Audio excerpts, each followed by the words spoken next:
Thank you for joining me.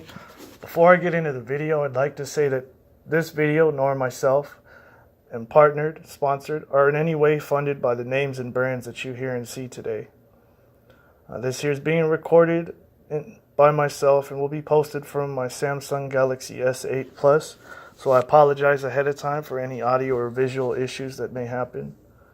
What I'll have for y'all today is a short review over the Generations 1 and 2 PlayStation 4 controllers, as well as my Scuf.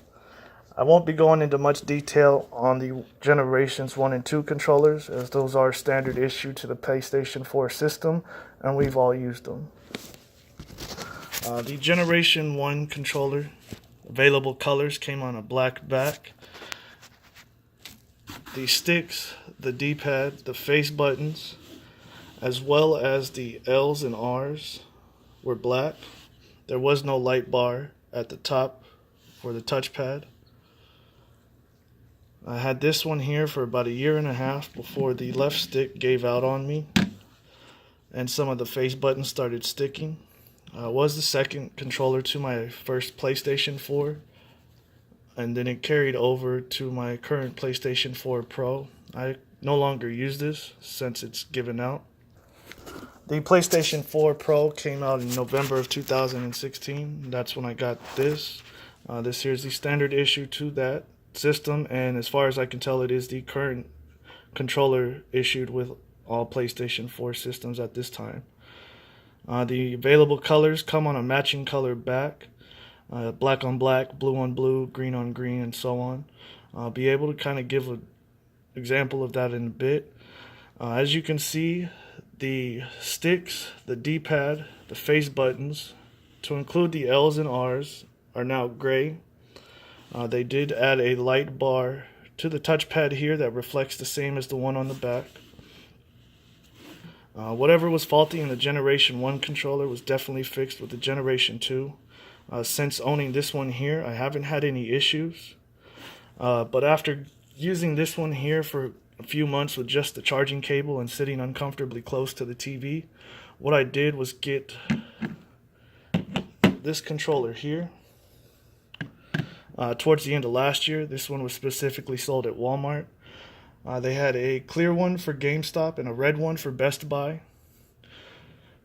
As far as the example goes for the colors, if you can see this blue bottom here and this blue top here, those now are what the controllers look like.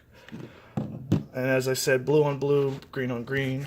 And I'm sure you're wondering, if I had these two controllers, why would I, with one on the charger and using the other one, why would I get a Scuf?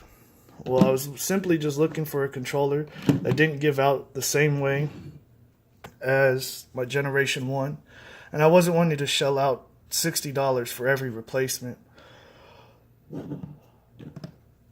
So what I did was get this controller here as close to a PlayStation 4 controller as possible,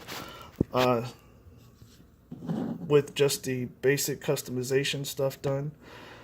So on its own, the sticks, these rings, and these here paddles can all be replaced by just buying them from the accessory store and swapping them out yourself.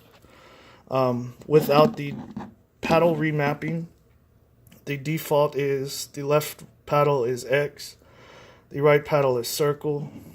I didn't get the trigger system either. I just wanted to get this controller as basic to the standard PlayStation 4 controller so I could get an understanding for Scuf, as well as have a proper contrast to a regular PlayStation controller. After having this one here for about a month and a half, it's a big difference as far as wear and tear goes. The sticks don't seem to be phased at all. The movement's a lot more fluid. The buttons don't seem to sink in as quickly. Also, once the warranty wears out on the controller, each component outside of the sticks, the rings, and the paddles can be replaced individually at the Scuf, with sending it back into Scuf. and in turn it comes back with its own return warranty for those components that were replaced. As I said, this here controller was just a basic outlay of a PlayStation 4. I do have another one coming here shortly. It is the other model they offer, which is the Impact. That there will have the paddle remapping, so I'll be able to see what that's all about. And then it won't have the trigger system, as I'm not worried about that, given your R2 is the trigger for your first person shooters. It only has to be pressed down about halfway for those semi-automatics. So again, it's not something I myself am worried about, but it is an option they offer.